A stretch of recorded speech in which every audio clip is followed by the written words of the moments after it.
नमस्कार दोस्तों, स्वागत है आपका मेरे चैनल पर। आज के वीडियो में मैं आपको अपना आरआरबी एनटीपीसी मेडिकल एग्जामिनेशन का रियल एक्सपीरियंस शेयर करने वाला हूं। अगर आपका भी आने वाले टाइम में रेलवे मेडिकल होने वाला है तो ये वीडियो आपके लिए बहुत इंपॉर्टेंट होने वाली है। मैं आपको स्टेप बाय स्टेप बताऊंगा कि वहाँ पर क्या-क्या चेक होता है और कौन-कौन से टेस्ट होते हैं। फर्स्ट ऑफ ऑल, मेरा नाम सचिन मिश्रा है और मैं आरआरबी एनटीपीसी ग्रेजुएशन लेवल 2024 में लेवल 5 में सिलेक्टेड हूँ। तो मेरा मेडिकल सेंटर जो है वो आरआरबी डिविजनल हॉस्पिटल भुसावल में पड़ा था। तो हम लोगों को 13 जुलाई को आरआरबी डिविजनल हॉस्पिटल भुसावल आने के लिए बोला गया था, क्योंकि हम लोगों का ड्यूटी 10 जुलाई को हुआ था। तो सैटरडे संडे मेडिकल नहीं होता है क्योंकि हॉस्पिटल्स ऑफ होते हैं। तो इसके लिए 13 जुलाई को सुबह 9 बजे हम लोगों को भुसावल रिपोर्ट करना था। सबसे पहले हम लोग आरआरबी डिविजनल हॉस्पिटल भुसावल 9 बजे पहुंच जाते हैं। वहां पहुंचने के बाद हम जहाँ पे मेडिकल होता है वहाँ एक रूम होता है। तो वहाँ पे हम लोगों का 8 लोगों का ग्रुप रहता है। तो हम लोग जाके वहाँ रिपोर्ट करते हैं, बोलते हैं कि हम लोग सारे लोग आ गए हैं। तो सबसे पहले वो हम लोगों को एक पर्ची देते हैं। पर्ची में काफ़ी सारी चीज़ें फिल करनी होती हैं, जैसे कोई क्रॉनिक डिजीज़ है कि नहीं, आपको कोई ऑपरेशन हुआ है कि नहीं, लंबे समय तक आप बेड रेस्ट पे गए हो। मोस्ट प्रोबेबली उसमें नो नो नो नो ही फिल करना होता है। उसके बाद हम लोगों को जो वहाँ से हम लोग 24 रुपए का मेडिकल मेमो कटवाते हैं, वो लेते हैं और फ़ोटो लेते हैं। और वहाँ से जो डॉक्यूमेंट वेरिफिकेशन का सेंटर होता है, वहाँ से हम लोगों का ऑनलाइन मेडिकल मेमो आया रहता है। तो वो एक बना के एक फॉर्म में स्लिप में चिपका के हम लोगों को दे देते हैं। फिर हम लोगों को लेके जाते हैं सबसे पहले यूरिन टेस्ट के लिए। तो यूरिन टेस्ट के लिए सबसे पहले हम लोगों को एक लिटमस पेपर की स्ट्रिप दी जाती है और बोलते हैं कि जाइए इसी के ऊपर वॉशरूम करिए। तो अगर कलर चेंज नहीं होता है तो आपको कोई दिक्कत नहीं है, अगर कलर चेंज होता है तो कोई दिक्कत है। तो हम लोगों में 8 लोगों में इसमें किसी को कोई दिक्कत नहीं हुई, सबका नॉर्मल ही था, किसी का कोई कलर वगैरह चेंज नहीं हुआ। तो हम लोगों में जैसा कि आप देख सकते हैं, ना ईसीजी हुआ और ना ब्लड टेस्ट हुआ।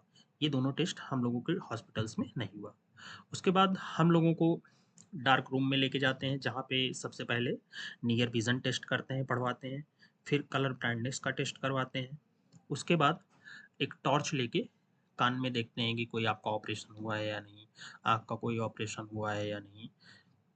फिर साथ ही साथ पढ़वाते टाइम आपका ब्लड प्रेशर भी चेक कर लेते हैं कि आपका ब्लड प्रेशर कितना है। थोड़ा बहुत ऊपर-नीचे चल जाता है, उसमें कोई दिक्कत नहीं होती है। और डॉक्टर के मूड के ऊपर डिपेंड करता है, अगर आपकी बीपी बढ़ी हुई भी होती है तो वो मैनुअली चेक कर लेता है बीपी मशीन से। वैसे नॉर्मली इलेक्ट्रिकली ही मशीन से चेक करते हैं।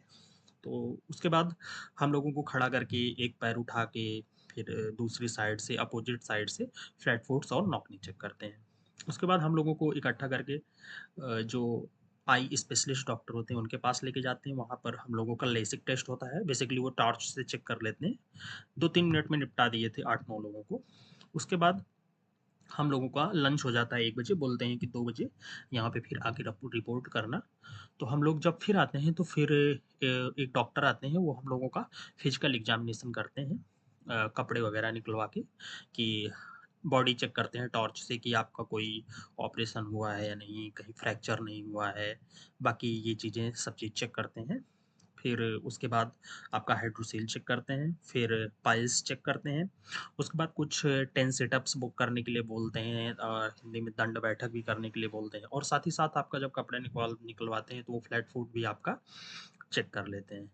उसके बाद हम लोगों को एक्स-रे रूम में लेके जाया जाता है, जहाँ पे हम लोगों का चेस्ट एक्स-रे हो जाता है। अब चेस्ट एक्स-रे होने के बाद हम लोगों को बैठने के लिए बोल बोल दिया जाता है।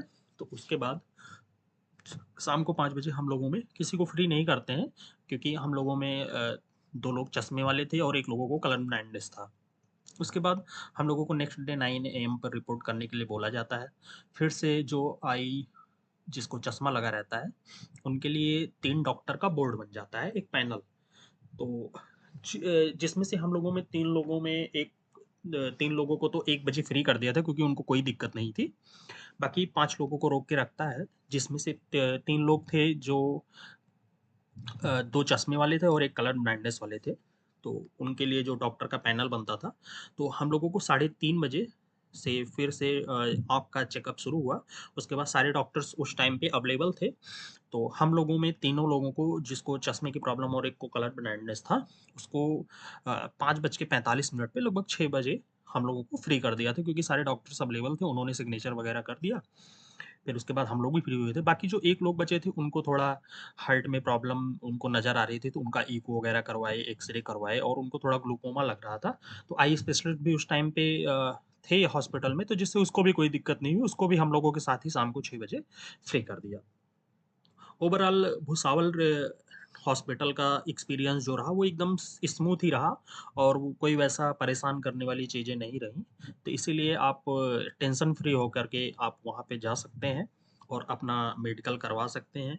अगर आपको कोई दिक्कत नहीं है मेडिकल में, तो कोई आपको मेडिकल में बाहर नहीं कर सकता है। अगर कोई दिक्कत होती भी है तो आपको लाइक जैसे बाईकुला हॉस्पिटल हो गया मुंबई सेंट्रल, वहाँ पे आपको ट्रांसफ़र कर देंगे। फिर वहाँ से आपको जो स्पेशलिस्ट डॉक्टर होंगे, फिर से आपको यहाँ पे आना पड़ेगा। तो आपको वैसे कोई दिक्कत होने वाली नहीं है।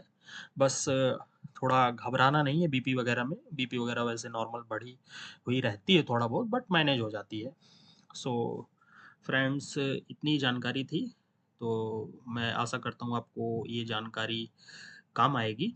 So thank you. आप लोग मेरे चैनल को आगे की जानकारी के लिए सब्सक्राइब कर सकते हैं। लाइक और शेयर कमेंट ज़रूर करिएगा। Okay friends, thank you.